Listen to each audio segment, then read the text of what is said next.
"Yes, officers. There's a black kid here causing trouble in the neighborhood." These words hung in the air as the sound of police sirens pierced through the quiet evening air on Cypress Avenue, their flashing lights staining manicured lawns. As Malik stood frozen beside his fallen football, Officer Steele barked orders with needless hostility, treating the 9-year-old as if he were a dangerous criminal, while Lorelei Vance pointed toward him with theatrical outrage.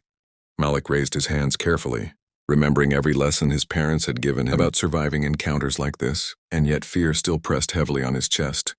What no one realized was that a phone call Malik had already made would bring someone to this quiet street who would change everything, someone who would unravel Lorelei's lies, challenge the officer's assumptions, jolt the neighborhood awake, and reveal the truth about who Malik Evans really was. But to understand how this explosive moment took shape, we must go back 3 weeks earlier, when Malik first arrived on Cypress Avenue with his mother, Dr. Elena Evans, moving into his grandmother's home at 1 and 10. Malik, bright, polite, and endlessly curious, settled quickly into his new routine, spending afternoons practicing football in the driveway while his mother worked long shifts at the hospital. His father's work remained mysterious to him. Government oversight, constant travel. Long hours, but Malik only knew. He admired the seriousness and discipline with which his dad approached it. 4 houses away lived 45-year-old Lorelei Vance, self-appointed guardian of suburban order, who monitored security cameras religiously and saw every deviation from her idealized world as a threat. She watched Malik from the start, misreading innocence as intrusion, interpreting play as menace. Within a week, she filed her first complaint, painting him as a loitering outsider. By the second week, she escalated things further, calling in noise complaints and fabricating concerns about her safety. By the third week, she was posting warnings online, crafting an image of a lurking threat she insisted didn't belong in their neighborhood, despite knowing he lived just down the street. It all culminated on a Tuesday evening when Malik's football rolled toward the curb, and he retrieved it only to find Lorelei storming across her lawn. Eyes burning with irrational fury, she accused him of casing homes and demanded identification he didn't have, advancing with the certainty of someone determined to create a narrative, no matter the truth, a leak back toward his grandmother's porch. Frightened, and in that moment, Lorelei constructed a new lie, one involving supposed thefts. Missing garden statues, tampered packages, and then made the 911 call that would trigger a disastrous chain of events. She described Malik not as a 9-year-old boy, but as a threatening older teen, armed, aggressive, and responsible for a string of crimes she invented on the spot.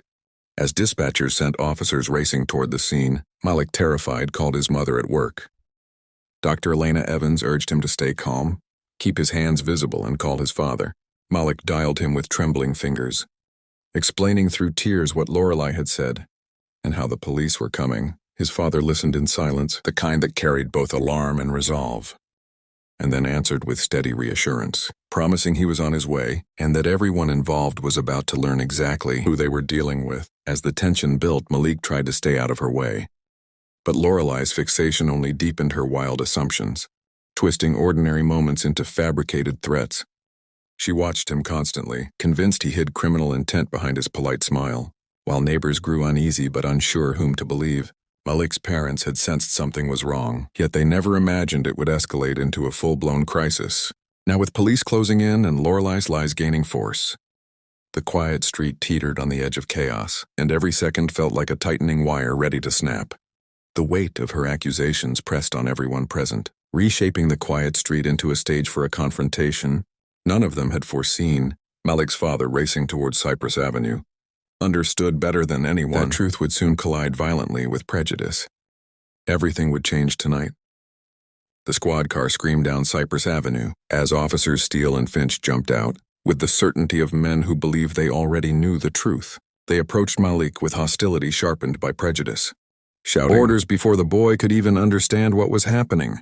Steele's voice cracked through the air as he yelled for Malik to put his hands up, and before the terrified 9-year-old could react, Finch had him slammed onto the concrete steps, handcuffing him with the kind of force reserved for dangerous adults. Malik tried to explain that he lived here, that he'd only been playing football, but still dismissed every word. Lorelei Vance, breathless and triumphant, rushed toward the officers, weaving a story of theft, property damage, and terror that she claimed Malik had inflicted on the neighborhood. Her accusations were elaborate, practiced and entirely fabricated. Nana Vivian came running outside, horrified to see her grandson pinned and treated like a criminal. But her attempts to defend him were brushed off with cold arrogance. Even when neighbors began defending Malik, Steele and Finch remained unmoved, convinced of their own narrative and determined to justify their rushed judgment. Steele announced the arrest as if delivering a victory speech, listing charges far beyond absurd for a child Malik's age. Malik, his voice shaking, pleaded for them to wait for his father. But Steele smirked, insisting no one, not even a parent, could save him now. But then the evening air changed. Another siren approached, deeper and heavier. A black police SUV stopped beside the patrol car, and from it stepped Chief Vernon Evans, radiating an authority that pulled the entire scene taut. Steele and Finch stiffened, shocked. Lorelei's confidence faltered. Chief Evans demanded a report, and Steele stumbled through his rehearsed justification, describing Malik as a violent robbery suspect. When the chief asked what resisting arrest meant in this case, neither officer could answer. Lorelei tried to jump in, claiming thousands of dollars of stolen property and insisting she had video proof. Chief Evans listened, expression unreadable, before turning sharply toward the officers. His questions came with razor precision. Had they verified anything, investigated, considered the age of the so-called suspect? Their silence was their guilt. Then came the moment that broke the fragile lie. Chief Evans asked them to explain how a black male in his late teens matched the appearance of a frightened 9-year-old child. In a football jersey, no one spoke. Chief Evans stepped toward Malik, checked that his son was uninjured, then stood tall, addressing the officers with icy authority. He revealed the truth with devastating clarity. The boy they had arrested, handcuffed and accused of multiple felonies, was his son. Shock rippled across the street. Lorelei went pale, stuttering excuses. But the chief shut her down. His voice rose with controlled fury as he listed her crimes: false reports, fabricated accusations, racial harassment, and deliberate manipulation of law enforcement. Steele attempted to invoke procedure, but Chief Evans dismantled that defense, instantly exposing how their actions violated training, ethics, and basic human decency. The truth was undeniable. They had not protected the neighborhood. They had weaponized their badges against a child. The chief demanded they apologize directly to Malik, forcing Steele and Finch to face the boy they had terrorized. Their apologies trembled from guilt and fear, but the damage had been done. Then justice came swiftly. Chief Evans suspended them on the spot, informing them they would face internal affairs, civil rights investigations, and termination for misconduct. Their careers, built on authority they misused, were collapsing beneath the weight of their actions. Turning to Lorelei, the chief delivered a harsher blow. He told her she would face felony charges for filing false police reports, plus additional charges for harassment and inciting panic. Her online posts, her 911 call, her weeks of targeted hostility. They were all documented, all admissible, and all undeniably rooted in racial hatred.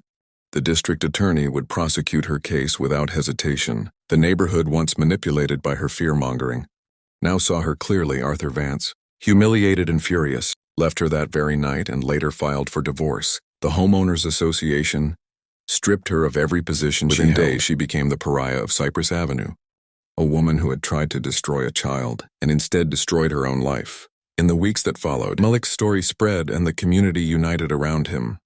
Steele and Finch were officially fired, facing both civil suits and federal review.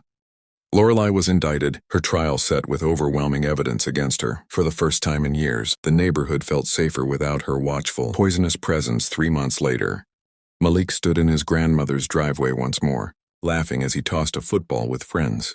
The street was peaceful, the air warm, and the world felt right again. Lorelei was gone, facing the consequences she had earned.